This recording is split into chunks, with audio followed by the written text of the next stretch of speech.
Our mission is to inspire, educate, and motivate young people across the Caribbean. This is the Vision Seekers podcast, where views collide, founded by Amanda Webley and Shawala Richards during the COVID-19 pandemic.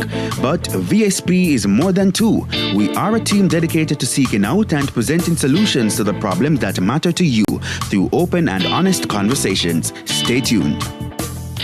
Hello, listeners.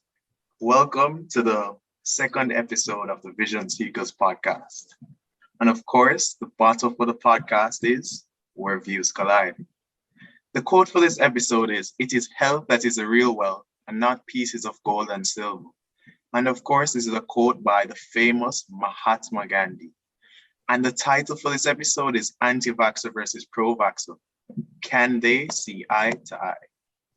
Of course, we thank you for listening, and we're going to be explaining the format of the episode now. And of course, it's an open discussion between an anti-vaxxer and a pro-vaxxer. So of course, my name is Peter John McDermott.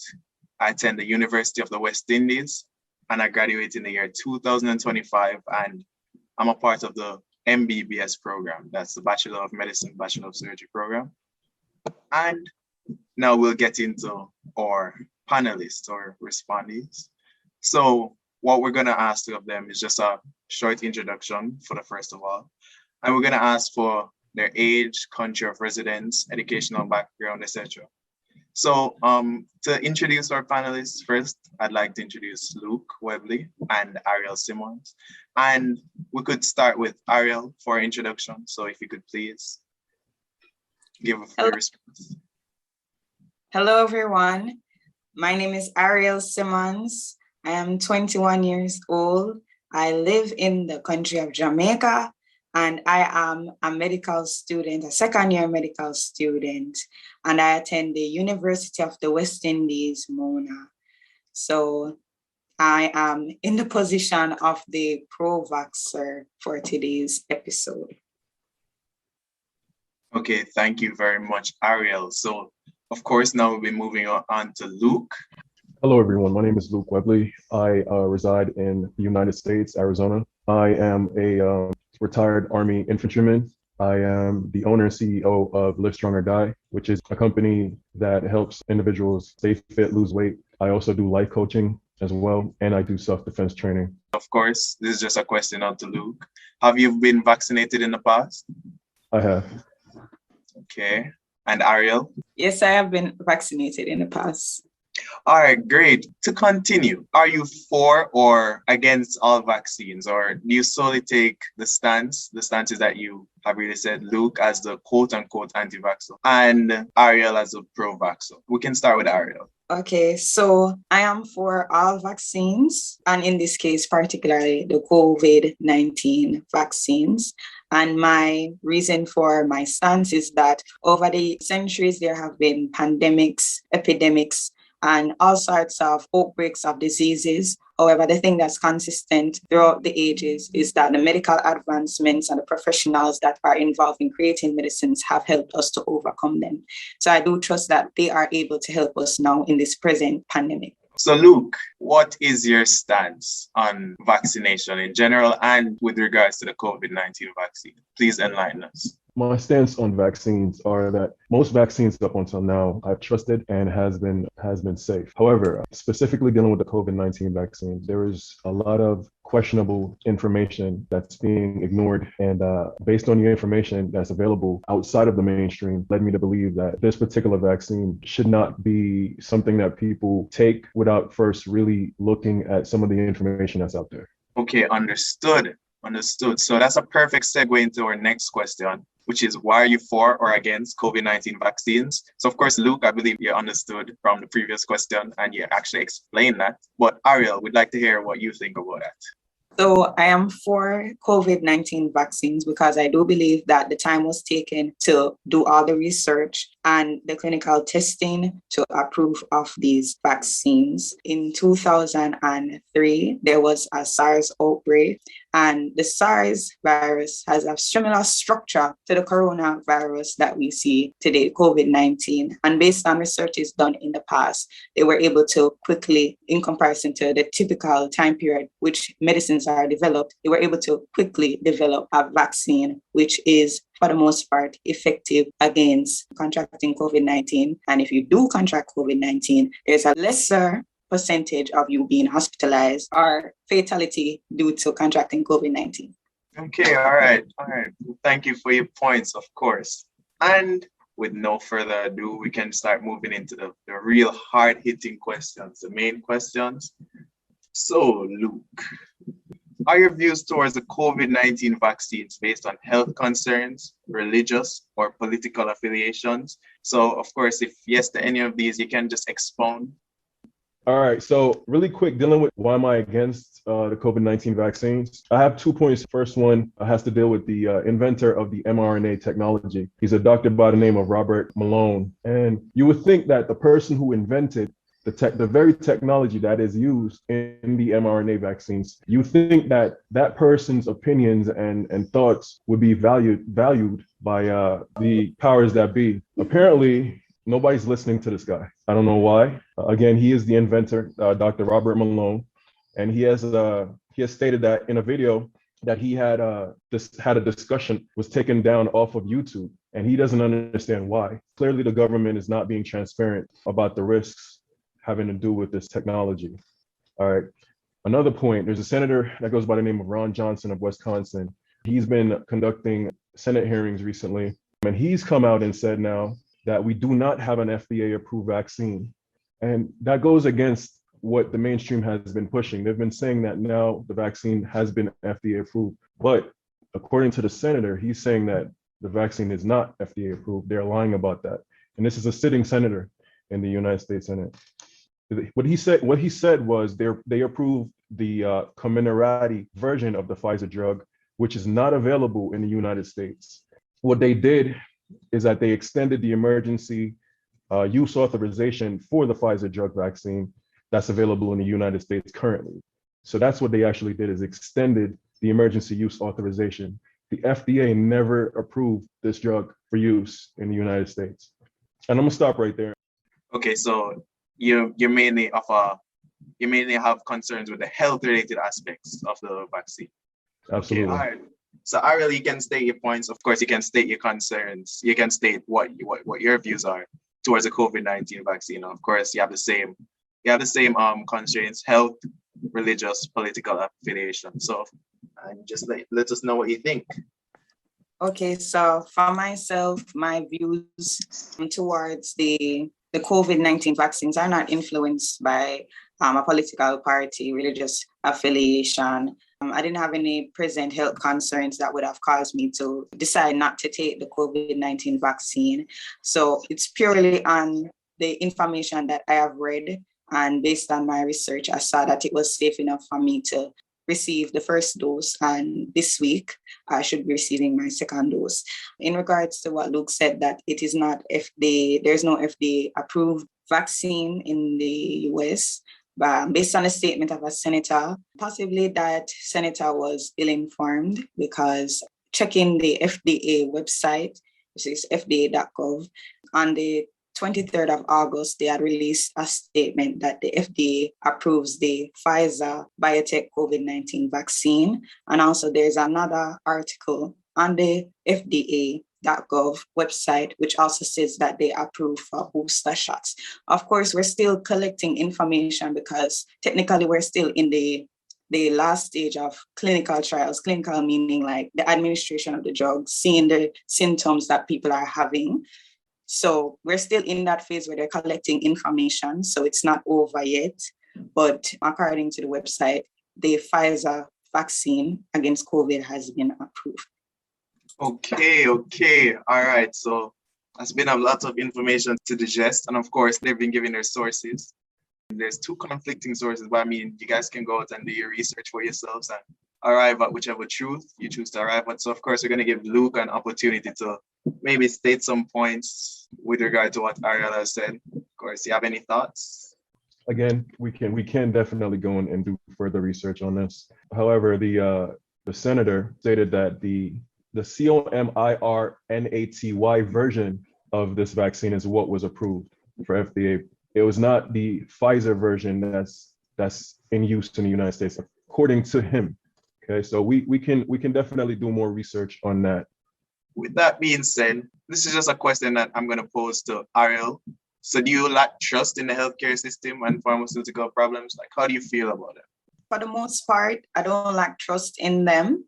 I do believe that most of the products that they put out to the public are safe for use. However, I do encourage individuals that whenever you're going to begin a medical treatment, it's always good to find out about the possible side effects and symptoms that can come from this treatment, because everyone is different. Not everyone has the same reaction to things. Like, for example, there are persons in the world that can eat peanuts and be all right, but then there are other persons that eat peanuts and that could be the end of their life. That's just how human beings work, you know. We're not all the same, and different persons can have adverse effects to things that the general public does not have. So I do have trust in them for the most part, but I always try to read for myself.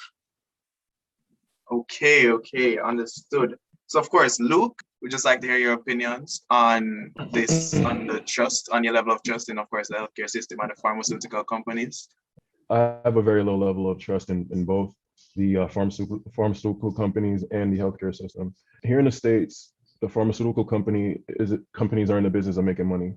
They don't necessarily always think about whether or not that drug is going to hurt people. It's been revealed many times in the past, these companies knew that some of these drugs cause adverse effects, and they've still released drugs onto the market that they know was either contaminated. For example, I think there was a big scandal a few years ago involving, I think it was a bear, and somehow a batch of their drugs was contaminated with the AIDS virus. They pulled the drug from the US market and they dumped it in Brazil and places like this, knowing fully well that this drug was contaminated with the HIV virus. So these pharmaceutical companies, they're in the business of making money. For that reason, I definitely don't trust them. As far as the healthcare system is ran by the pharmaceutical companies, or industry rather. The doctors represent the pharmaceutical interests. The drugs that are promoted by the doctors are lobbied to them by these companies. And so a lot of the times when they prescribe drugs to their patients, they haven't really been in the labs and looking at the studies and the side effects and on any great detail. And so the system of how the doctors in the healthcare system work with the pharmaceutical industry is really biased. And so a lot of times people don't have informed consent because they don't have the full facts, because it doesn't serve the pharmaceutical industry to be honest sometimes about different drugs that are on the market. Of course, I'm just going to ask Ariel if there's anything that she might want to say with regard to what Luke has said so far. In regards to the incident that he had mentioned with the AIDS virus being found in medicine distributed, I'm not educated in regards to that particular case, but if that was the case, I'm very happy that they had removed it from the public in regards to it being distributed to other countries instead, as in that particular sample that had been found with traces of the AIDS virus. I can't speak to that. But if that is so, that would be very terrible. In regards to doctors, I do believe that doctors, when it comes on to new medicine and the market, they do read into how effective it is. I don't think it is reasonable to expect that doctors can go into the research labs and be there with the trials, because doctors already have their schedules filled. And the last thing is that you have to trust the specialists to speak on their field. Okay, understood. So, we just have to keep it moving pretty quickly along, and we'll just jump straight into the next question. And it is, should all individuals reserve the right to remain unvaccinated against COVID-19, including frontline healthcare workers? So, we'll start with Ariel on this one, and we just want to hear your thoughts. So I do believe they should be able to reserve the right with the caveat that if you're going to reserve the right, then you have to consistently prove that you are COVID-19 negative, provide those results. However, I know countries like mine, most of us are using PCR testing, and the results from PCR testing tend to take a longer time to come forward. So, there's still leeway for a person to say, I have a negative test, but in the period of waiting for those results, you could contract the virus. There are various reasons why a person chooses to remain unvaccinated. Sometimes you're immunocompromised. You could be a lupus patient. You could have HIV and so on like that. So taking the vaccine could, you are at an increased chance of developing adverse effects. So I can understand why those persons don't want to take it.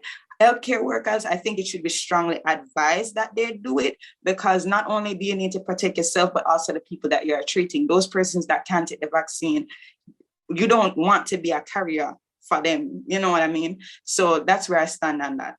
Okay, so we've heard your thoughts. All right, that's great. So of course, we'll just be moving straight into what Luke has to say. So Luke, give your thoughts on this question, please. Yeah, I think that all people should reserve the right to remain unvaccinated if they so choose. Again, my main reason for this is that we have to understand that these are highly experimental drugs. We do not have any long-range data on side effects 2, 3, 4, 5 years out. We just don't know. And I don't think it's responsible for us to say these vaccines are safe when we don't even have clinical trials, years out. So I don't think that's accurate to say that they're safe. And then when we have people who invented the technology saying that we shouldn't even be using this technology, I think we should definitely take some pause. And people should definitely reserve the right to refuse being vaccinated. But I do agree with Ariel. People should be allowed to be tested and to show a negative COVID negative COVID results before being able to go into certain jobs in healthcare, for example. I don't think that that's unreasonable at all. Okay, not unreasonable at all. So, in fact, we have our quote-unquote anti-vaxxer and pro-vaxxer seeing eye to eye on this issue. So, I mean, who says opposites can't agree, right? But yet still, Ariel, we just want to ask if you have anything further to add on the topic, anything you want to say with regards to what Lucas has said, and that's a shaking of the head. That means no, so we'll just move right along. So, great. All right, so moving into the next question, and this is actually a very, very hot topic, I know for the majority of our listeners and for me as well. So, and of course, it's what do you think of the decision to require COVID-19 vaccination to enter the US? And do you think other countries will follow suit? So we can just start with Luke. I think that if it is adopted here in the US, other countries will follow suit. Absolutely. The government making it so that you have to be vaccinated to enter the United States is just another attempt for them to get more people to become vaccinated, knowing that if an American leaves the country and wants to come home, in order for them to be able to do that, they're going to have to be vaccinated. So, I believe that move is specifically just another way of getting more people to become vaccinated. Okay, and Ariel, what do you think? Okay, so from my understanding, I think that the policy is more towards persons coming into the US, not natives, citizens of the US. So from what I understand by the policy is that it is really targeted towards the foreigners entering, because from what I understand, you can't really block a resident from returning to their country, but I could be misinformed. In regards to the decision, I'm not surprised. I expected it to happen. Reason being, this is a pandemic, and we realize that there are many variants coming up monthly, weekly. We're hearing about new variants. And the thing about it is that how do these come into each country? Mostly by international travel. And a country has to protect themselves, because not only does this affect the healthcare sector, it affects their ability to carry out business. Economically, the countries are being held by a chokehold by the pandemic. So when they put in these restrictions, I don't think it's just to say make sure everybody take the vaccine because it's really within reason, because they're trying to ensure that their country does not have another outbreak. They can reduce the amount of variants that are introduced to their country due to international travel. And I think that other countries will follow suit further on. And this is not a new thing. I know that to travel to certain countries in Africa and some parts of Brazil, you have to take shots because there are certain diseases that are endemic to that country. So also I want to know others to know that this is not a new phenomenon. Okay, Luke, do you have anything to say, any rebuttals to make? Because I know just a short one. So if mandating that in order to come into the United States, you need to be vaccinated doesn't apply to residents of the United States, that doesn't make sense to me, because if somebody is a citizen, they can't bring the virus back? They can. So what would be the point of forcing people who are coming here that are not US citizens to have to be vaccinated, but then allow citizens that are not vaccinated to be able to come back home? It's the same thing. I don't really see the point. Well, of course, that's a question for Ariel. So Ariel, if you'd be so kind as to just provide a little short response. Of course, we're kind of going over time for the question, but I mean, we need to hear your answer. So like short. The only reason why I said that is because I believe in every country's constitution, you can't like restrict citizens from returning to their own country. That's the only reason why I said it, and why I said that the policy seems to be more targeted to persons on the outside, for the reason that variants exist. And then if you can limit travel between an area that the variant is in a high number, then you are protecting your country. That's why I think it. But I do believe that if I am immunocompromised, there should be some levels of understanding in regards to me traveling and not taking the vaccine. So I just want to put that out there. I do understand that there are persons that are immunocompromised and don't take it. I think there should be considerations for them. Okay, thank you very much. So of course, Luke highlighted the reasons for his mistrust in the healthcare system, and he based them around real inconsistencies with their practices that have been highlighted in the past. But I mean, Ariel made her rebuttals, and of course, the conclusion was to really trust specialists. So of course, you can draw your own conclusions, but we'll just be moving on to the next question, and it's a simple one with a simple answer. Do you know individuals personally that have been vaccinated, whether one dose or fully vaxxed?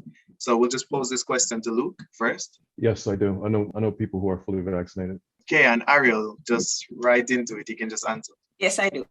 Okay, and do you think that there are political and financial motivations in pushing forward vaccinations? Well, in regards to financial motivations, right now, the vaccines are free. You can go in and take them and there is no cost attached. However, in the future, I do believe that there will be a cost attached to the vaccines because of the fact that the resources that are used to create these vaccines are not free. The pharmacologists that work to develop these vaccines do not do charity work, they also deserve pay. So at some point, there will be a charge attached to them, but right now it is free. So I don't think there is really financial motivations. In regards to political motivations, at times, yes, but what I think in regards to that is that it is very disingenuous to attach political motives to the topic of lives, So I do believe that whatever your affiliation is, always make your decisions based on your health and not your political leader. I don't think that anyone could honestly say that they can't see a political push across the world to force individuals to take these vaccines. So it's definitely some political interest there. As I stated before, the creator of the mRNA technology had a video removed from a social media site, YouTube. That doesn't just happen. There are definitely those in certain political houses that are pushing this here in the States. They're pushing this vaccine so much so that they're threatening people with termination from various types of work they do not get vaccinated within a certain time frame. Right now, the military, I'm a veteran, the military is now in the process of dishonorably discharging servicemen and women who refuse to be vaccinated. I would say that's very political, and it's just not fair, because of the simple fact that these men and women serve their country, and even in the military, 20 years to retirement. So if you are about to get out after serving 19 years, 364 days, and you refuse the vaccine, they can now kick you out of the military with no benefits. So your whole time in would mean nothing if you refuse to become vaccinated. So it's very political, and I don't think it's right. Well, my points in regards to persons losing jobs because they refuse to be vaccinated, I believe it will be discussed further on, but I do believe that persons like losing their jobs due to vaccination, there's levels to it. So I think that with each case, you have to judge it. But for the most part, I believe that person should be given the option to work should they not be vaccinated. But we'll explore that later, I believe. I'm going to pose this question to Ariel. So do you think the COVID-19 vaccines provide substantial benefits that could have an impact on worldwide immunity? And then, of course, you have to justify your response. So why? Okay, so I do believe that the COVID-19 vaccines that are in circulation do provide substantial benefits that will impact worldwide immunity. There is such a thing that a concept known as herd immunity, and herd immunity works in the fact that if the majority of the population have immunity against a particular disease, then it protects also individuals that are without immunity because the disease is not being transmitted at large numbers. So even for persons that remain unvaccinated, if majority of the population are COVID-19 vaccinated, then it helps you.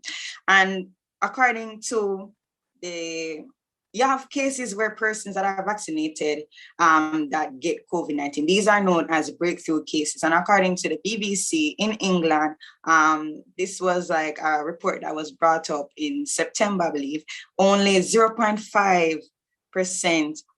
The amount of breakthrough cases are very small, and these breakthrough cases only account for 0.5% of COVID-19 deaths, 0.5%. So even if you are a breakthrough case, you are less likely to die from COVID-19, like less than 1%. Okay. Points have been made. We have been introduced to the concept of breakthrough cases. So of course, listeners, you need to go out and do your own research.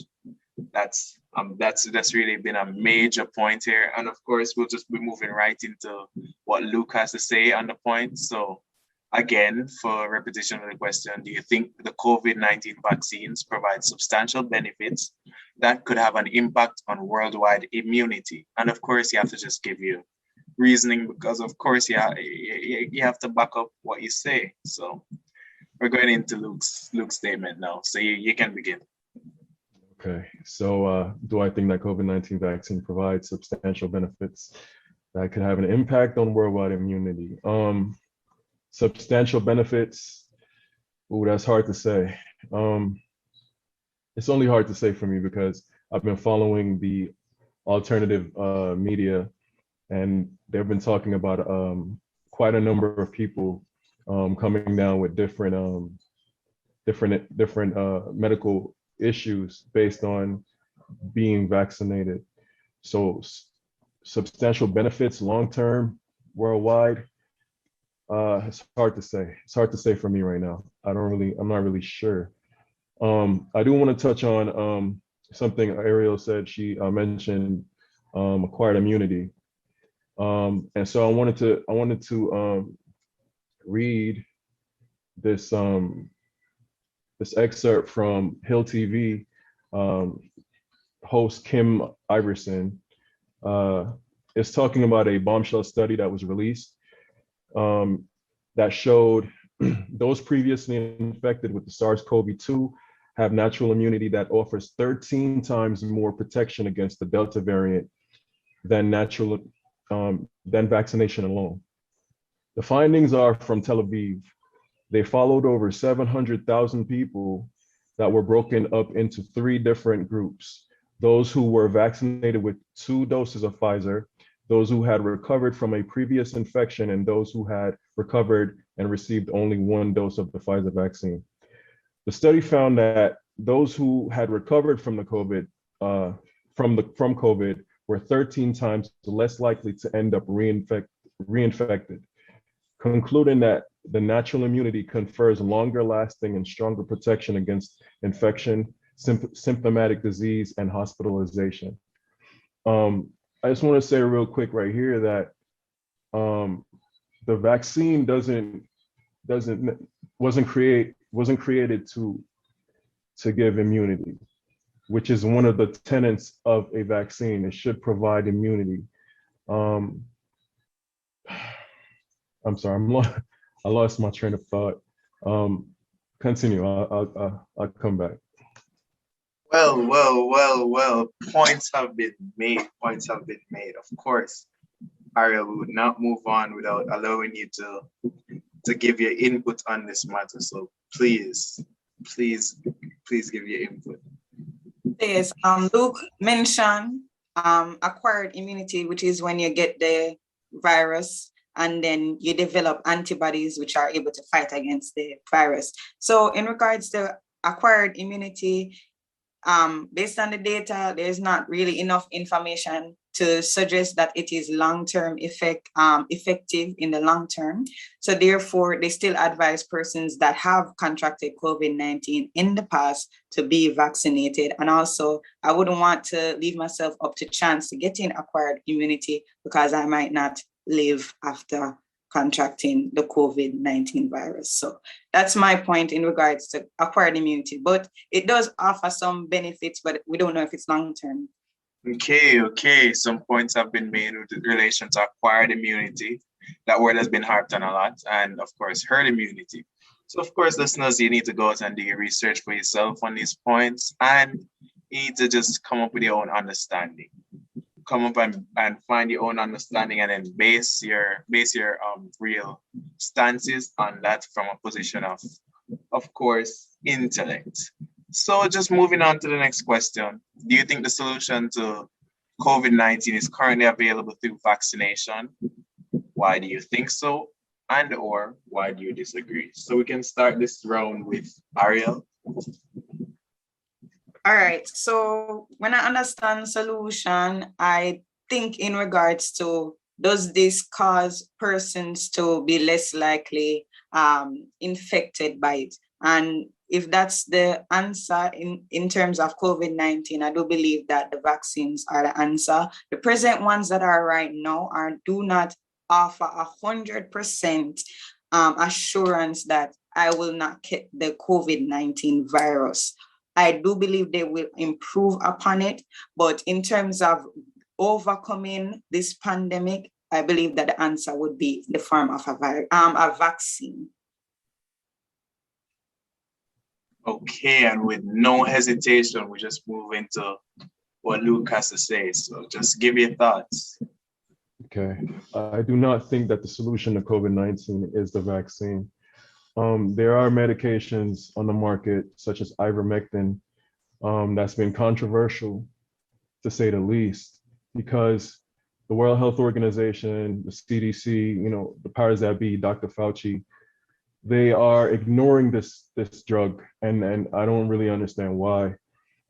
Several scientists and doctors have come forward praising ivermectin in successfully treating COVID-19 patients.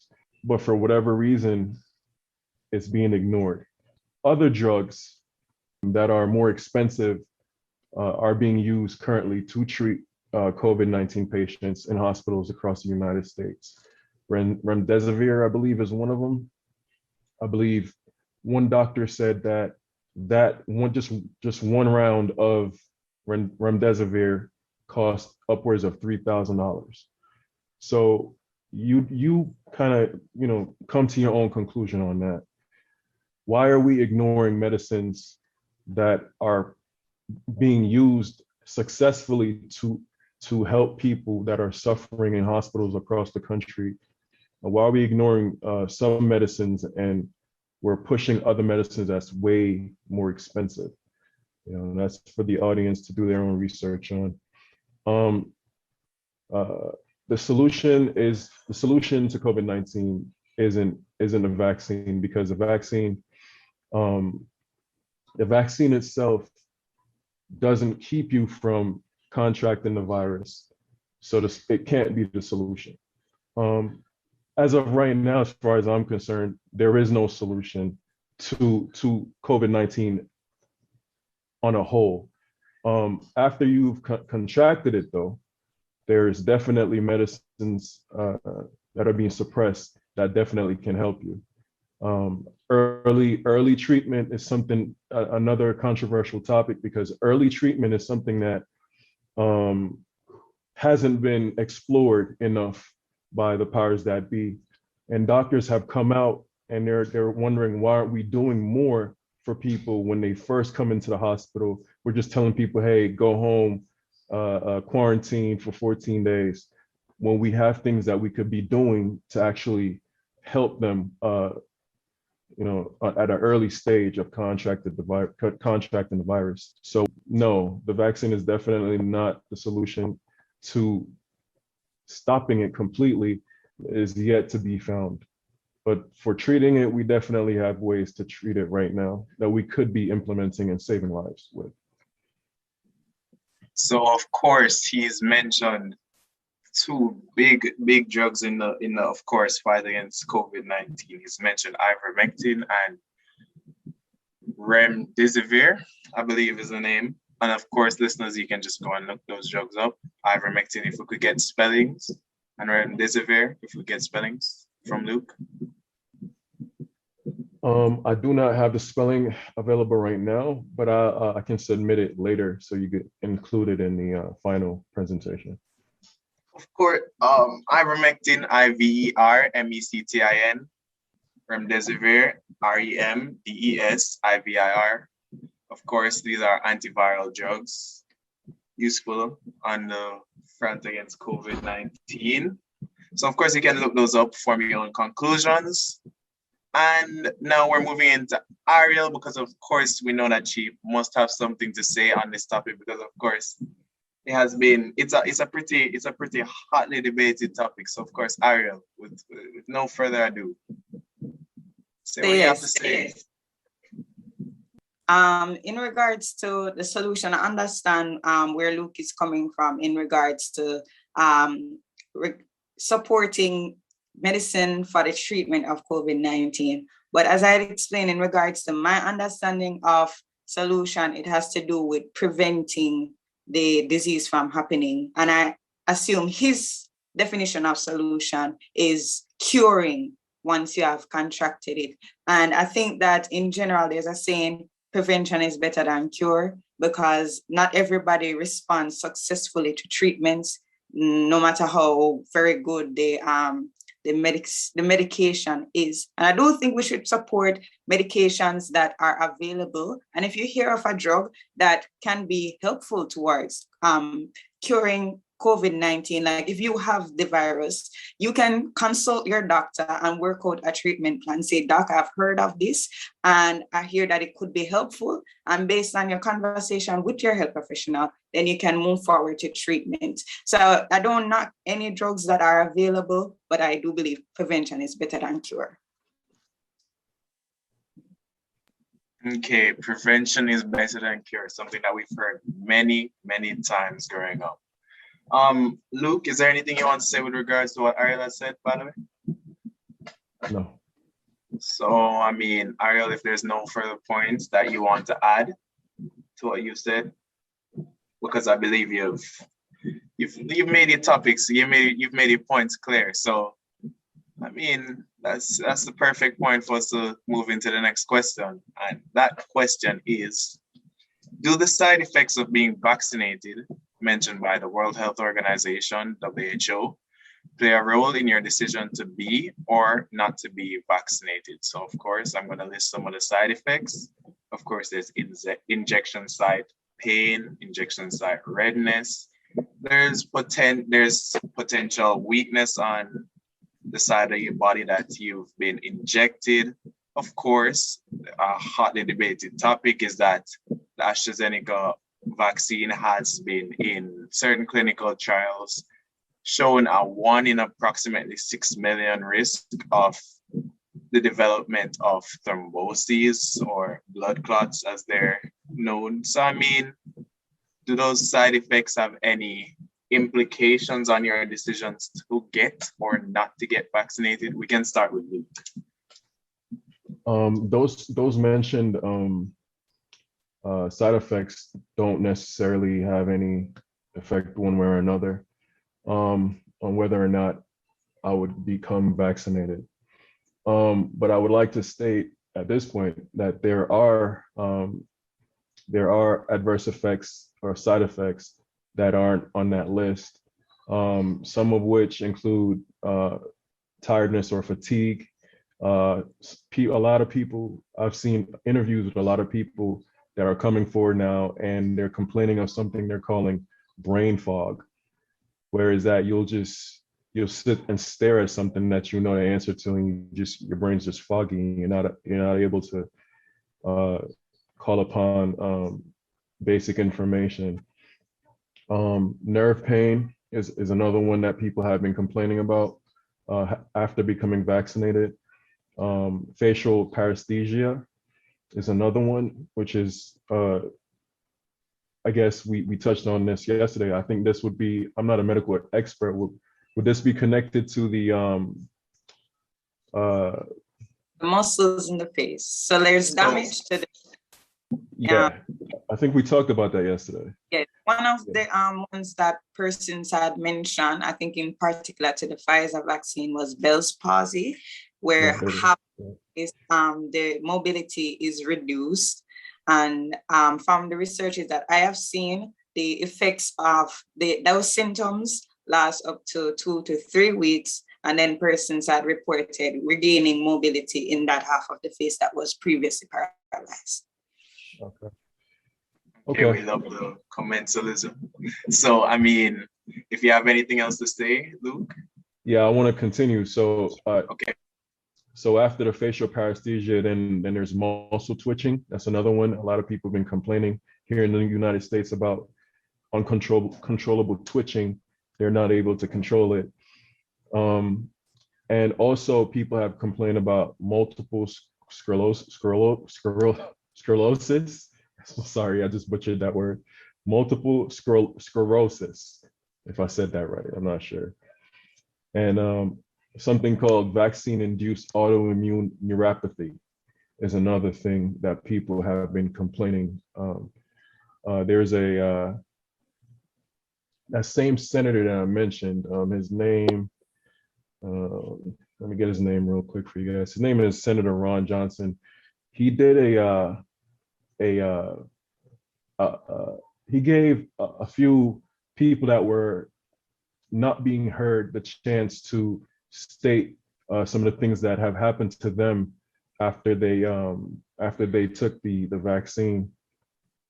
And a lot of these side effects or adverse effects that I just mentioned, I got from that video of the senator allowing these people to come and speak, and from their own mouth, you know, they gave their own experiences, and their experiences also with healthcare when they went to the doctors and said, hey, I got vaccinated and this happened.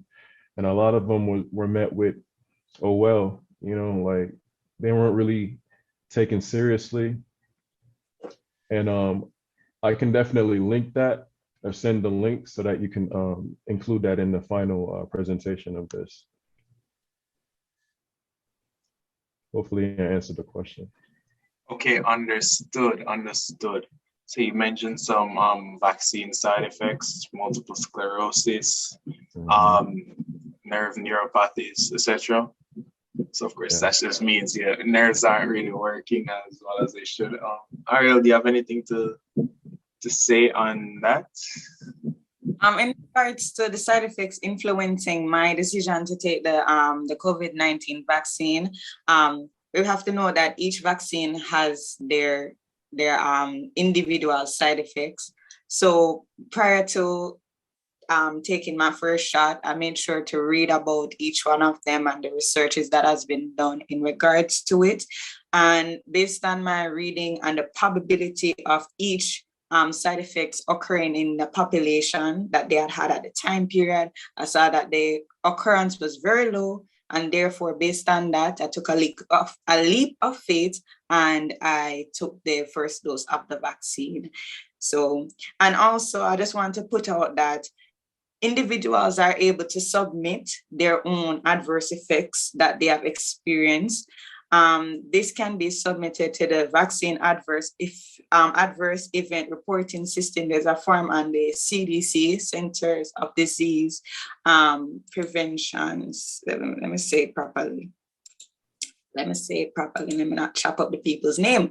Centers of Disease Control and Prevention. They have a form that is submitted to the vaccine adverse report system. So you can fill out the form and state whatever side effect that you had experienced that you don't see on the form. And this is required by the FDA in order to approve of any medication. And it is regardless of whether you think it's actually a vaccine that caused it, they still want that report. So in case persons are feeling that their doctor is ignoring them, there is an avenue for you to put it forward. But for the most part, it didn't influence my choice. Okay, noted. Luke, is there anything you want to say with regards to Ariel's points? The VAERS website she mentioned for people to report. Some of the individuals that were present during the meeting with the senator stated that they actually indeed did report their side effects, but they're not being taken seriously because they were being told by the relevant authorities that there's not enough studies or there's not enough evidence to corroborate that these things these people are experiencing were in fact because of the COVID-19 vaccine. However, the people themselves, there's no doubt in their mind. They know 100% that they were fine and never had these issues before they took the drug. And then after taking the drug, they started experiencing these things immediately. So, Ariel, is there anything you have to say on that?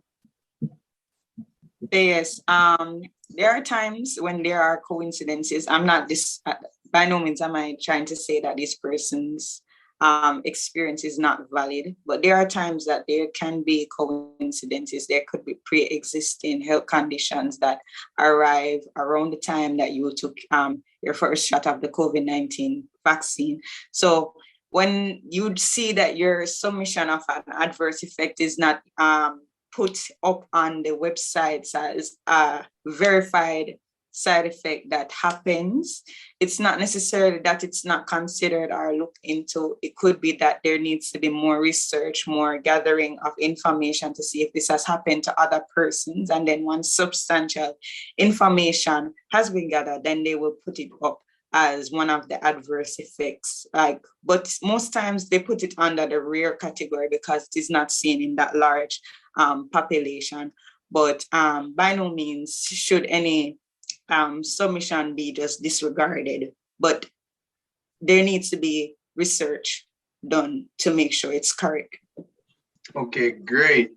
All right, so we've heard the points from Luke and Ariel with regard to that question. So, I mean, the next question, we've already kind of touched on it with the seventh question. So the reminder of the seventh question, do you think that the COVID-19 vaccines provide substantial benefits that could have an impact on worldwide immunity? So now we're just gonna kind of pose the question in another way. And it is, do you think the solution to COVID-19 is currently available through vaccination?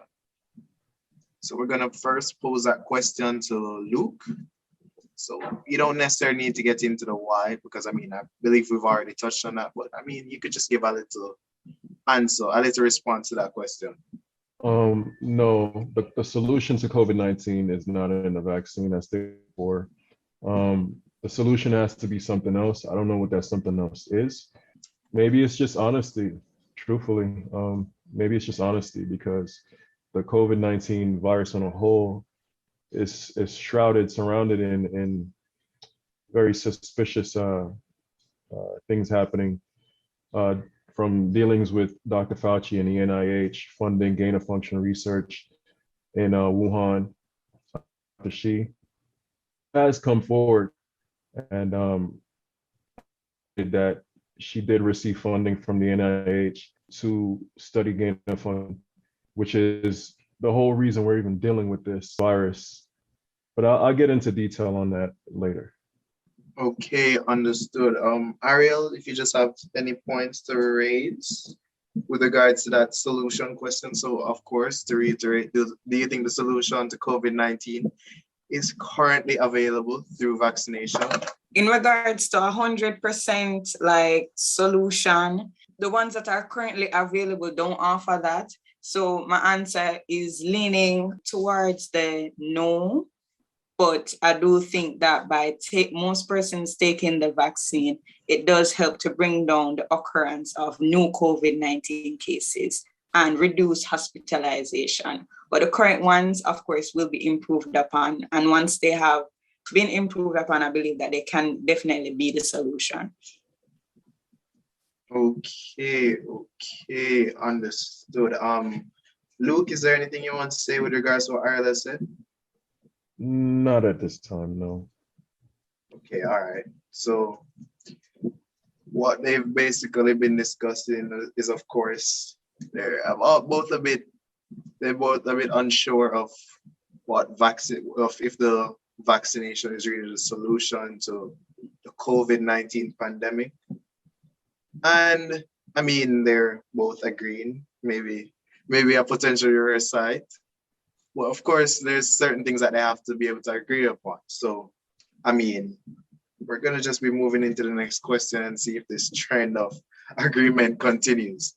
And the final question. Does the mortality rate of COVID-19 affect your decision to be or not to be vaccinated? To be or not to be vaccinated? That is the question. All right, so we'll start with Luke. The mortality rate of COVID-19, I don't trust the numbers that have been reported.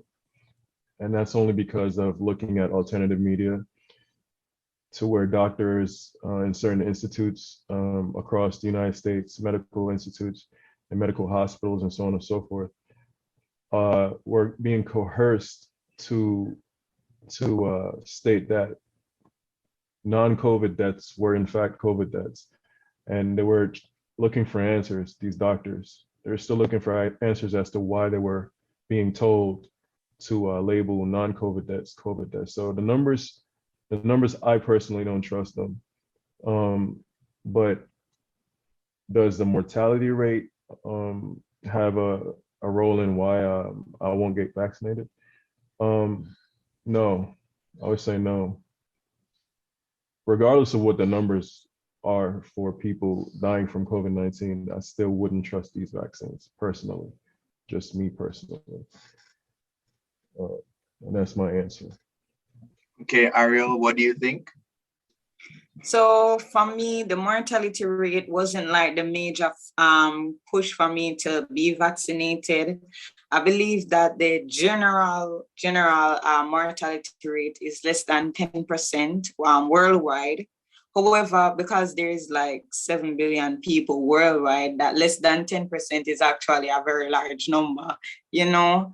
And I always look at it as, yes, I could get COVID-19 and I come out fine, but there is no certainty that the persons around me that could contract it from me will come out fine. My parents, they're over the age of 50, and, you know, persons like that, they have a greater possibility of being hospitalized or dying from COVID-19. So therefore, when I looked at those stuff, I said, you know what, I need to protect myself and those around me. Hence why I decided to take the vaccine. And in terms of mortality rate towards the vaccine and mortality rate towards COVID-19 are more likely to perish from COVID-19.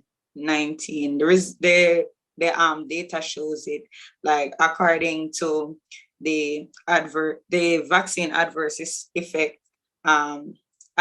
event reporting system, based on the reports that they have received, only 0.021% died after receiving COVID-19 vaccine. And this is whether it's clear that the vaccine was the cause. So, it includes all of the reports, and it's still less, very, very below 1%. So therefore, by that measuring, like I said, which one am I more likely to die from? I said, you know what, then let me choose the vaccine. But even so, yes, it was really to protect others around me along with myself. Okay, understood. Luke, is there anything you want to say with regards to what Ariel has said? I think we both stated our points on that particular question. So no. Okay, understood. And I believe the listeners think that you both have stated your points. However, Ariel, I have to ask, is there anything further that you want to mention? As a closing remark, like everything that you do, just do your own research and do the best thing for your health. Of course. And Luke, is there anything further that you want to mention? Of course, maybe a closing remark. Yeah. So my company, Live Strong or Die, represents the people making a choice to choose to live strong, and that's mentally, physically, and spiritually. So this whole forced vaccination, where the governments of the world are now mandating and trying to coerce people into taking this vaccine, I think people should realize that whether you're for the vaccine or against the vaccine, I think it's important that people remember that the vaccine is typically is not going to keep you from contracting COVID-19. You can still contract it, you can still spread it. And I think that point sometimes eludes certain people that I've had conversations with.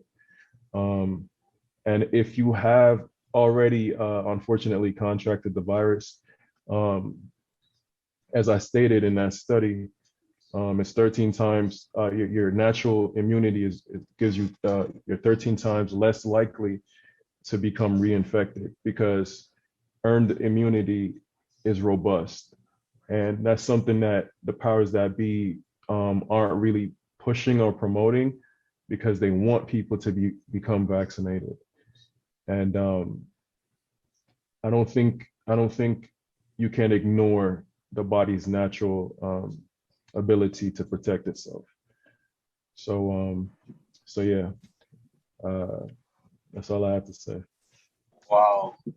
What points or panelists have been given? Wow.